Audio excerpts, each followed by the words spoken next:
तुम्हारी फाइलों में गांव का मौसम गुलाबी है, तुम्हारी फाइलों में गांव का मौसम गुलाबी है, मगर ये आंकड़े झूठे हैं, ये दावा किताबी है। देखिए मान्यवर, भगौड़ा इस समय कौन है पूरा देश जान रहा है। भगौड़ों के बारे में मत कहिए। देश का प्रधानमंत्री गैस के संकट के इस समय में किस गुफा में छुपा हुआ है, पहले उसको निकाल के लाइए। उज्ज्वला स्कीम के तहत 8 से 10 करोड़ सिलेंडर गांव में आपने बांटे हैं और 10 से 11 करोड़ सिलेंडर के कनेक्शन लोगों ने अपने आप से लिए हैं। 21 करोड़ सिलेंडर के कनेक्शन गांवों में हैं।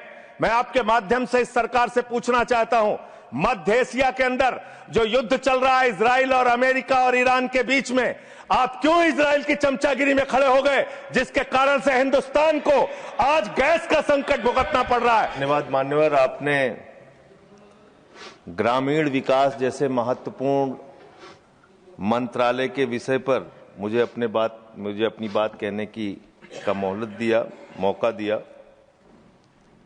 मान्यवर, मैं अदम गोंडवी जी की चंद लाइनों से अपनी बात शुरू करना चाहता हूं कि तुम्हारी फाइलों में गांव का मौसम गुलाबी है, तुम्हारी फाइलों में गांव का मौसम गुलाबी है, मगर ये आंकड़े झूठे हैं, ये दावा किताबी है। सर, भारत की सरकार ने मनरेगा के तहत 25-26 में 86,000 करोड़ रुपए निर्धारित किया था बजट में, और इस बार 26-27 में आपने 88,000 करोड़ रुपए मनरेगा के लिए निर्धारित किया। जब आपने 86,000 करोड़ रुपए निर्धारित किया तो आपकी गारंटी थी 100 दिन की। जब आपने 88,000 करोड़ रुपए निर्धारित किया तो आपकी गारंटी है 125 दिन की, और आप कह रहे हैं हम 60% भागीदारी करेंगे। पिछले कई वर्षों से, जब से प्रधानमंत्री नरेंद्र मोदी जी बने हैं इस देश के और जब से भारतीय जनता पार्टी की सरकार है, मनरेगा की स्कीम में इस सदन के अंदर मैं पूरे जिम्मेदारी से बोलना चाहता हूं, एक भी साल में 50 दिन से ज्यादा आपने रोजगार नहीं दिया। मनरेगा स्कीम को आपने मारने का काम किया, खत्म करने का काम किया, और उसके बाद आपने कह दिया 40% राज्य सरकारों की हिस्सेदारी होगी। जो राज्य सरकारें ज्यादातर घाटे में चल रही हैं, चलिए वो भी आपने कर दिया जो आपको करना था। आपने स्कीम पास कर दी जी राम जी की, लेकिन मुझे आप जरा कृपा करके बताइए, आपके हिस्से का 125 दिन के हिसाब से रुपया बैठता है मंत्री जी 2 लाख करोड़ रुपए, तो आपने तो निर्धारित ही 88,000 करोड़ रुपए किया है। तो आप इस स्कीम में क्या सोचते हैं, क्या आपकी योजना है और कितना आप बजट निर्धारित करना चाहते हैं? यानी कि आपकी मनसा ही साफ नहीं है कि आप मनरेगा स्कीम को गांव-गांव तक चला सके। इसके बाद मान्यवर आते हैं, एक मिनट माननीय मंत्री, करना चाहता हूं कि जब मैं बोलूं तब आप सुनने जरूर उपस्थित रहना, बोल के चले मत जाना, एक एक चीज का जवाब दूंगा।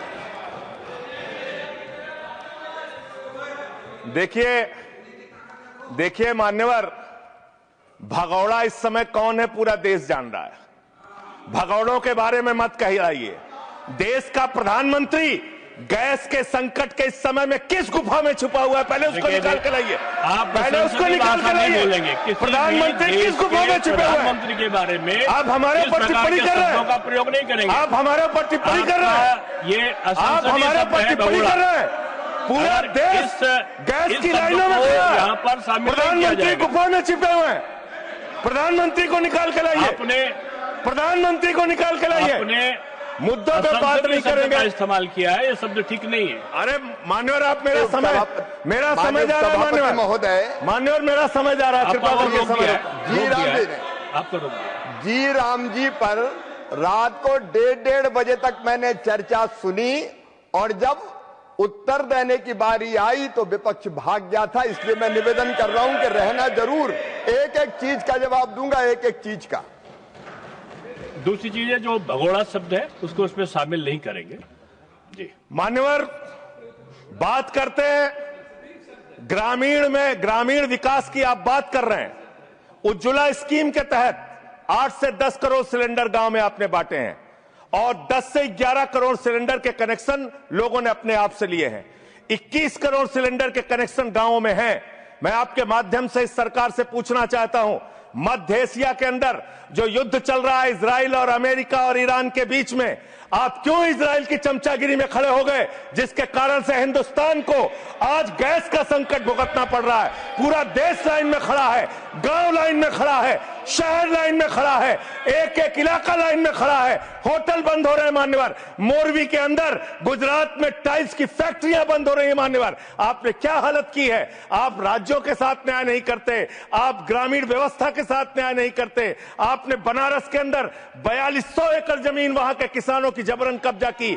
2013 का जो अधिकरण का नियम है वो नियम आपने लागू नहीं किया। वहां लाठियों से किसानों को पीट के प्रधानमंत्री के संसदीय क्षेत्र में जमीनें कब्जा करने का काम आपने किया। जो पंजाब पूरे देश का पीडीएस सिस्टम चलाता है, 50% भागीदारी पंजाब के किसानों की होती है। आपने पंजाब के रूरल डेवलपमेंट का 8000 करोड़ रुपए मार के बैठे हुए। आप बताइए क्यों आपने पंजाब का हिस्सा नहीं दिया, क्यों आप वहां के साथ सौतेला व्यवहार कर रहे हैं। बताइए इस देश को और पंजाब के लोगों को। वहां पर बाढ़ आई, आप भी गए थे मंत्री जी वहां पे दुख जताने के लिए। आपने वहां की भयावह परिस्थितियों को देखा था, बावजूद इसके 1600 करोड़ रुपए की मदद आपने घोषित की थी। 16 पैसे आपने पंजाब को नहीं दिए, 16 पैसे। यह आपकी दुर्भावनापूर्ण नीति है जो राज्यों को भुगतनी पड़ रही है, जो देश को भुगतनी पड़ रही है। और ग्रामीण विकास के नाम पर आपने इस देश के गांव में रहने वाली जनता को लगातार धोखा देने का काम किया है,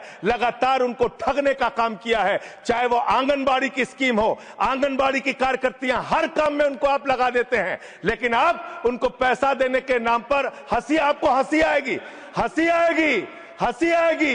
आंगनबाड़ी की योजना गांव में ही चलती है, गांव में ही चलती है, हंसी आएगी आपको। मान्यवर, मैं अंत में एक ही बात कहना चाहता हूं। मंत्री जी ने कहा भागिएगा नहीं, मैं बिल्कुल बैठ के आपकी एक एक बात को सुनूंगा। मंत्री जी, ध्यान से सुनूंगा। जितनी बात मैंने कही है उसका पूरा जवाब दीजिएगा, और अगर आप जवाब नहीं दे पाएंगे तो मुझे भी उस वक्त बोलने का अवसर दीजिएगा। आप ही अकेले बोलने का अधिकार रखते हैं, ऐसा नहीं होना चाहिए। और दूसरी बात मान्यवर, दूसरी बात, इस समय भगौड़ा कौन है, ट्रंप की गुलामी कौन कर रहा है, पूरा देश देख रहा है।